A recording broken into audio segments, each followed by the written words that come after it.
Hey, good day everybody. This is a revised version of Expedition of Magellan during 15th century. On March 1521, the Spaniards arrived our country, Philippines.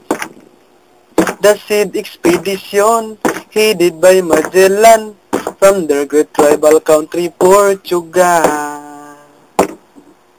When Magellan landed in Limasawa Island, first mass conflict between Leyte and Butuan. In our history, teachers made clarity, evidence was much in Limasawa, Leyte. Magellan ported in Cebu City. Raha Humabon met him, they were very happy.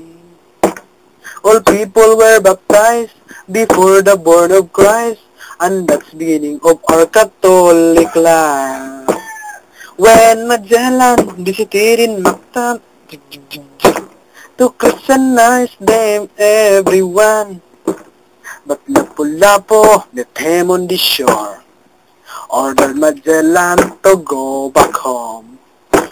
Where Magellan got so hard, ordered his men to camouflage, but Lapu-Lapu was very wise.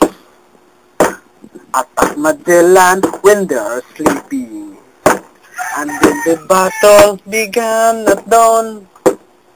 Lapu-Lapu Bolos versus Magellan cannon, and then Magellan was dead in the fight.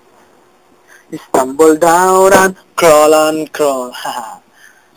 That's end of Magellan in the island of Mactan long time ago, ladies and gentlemen.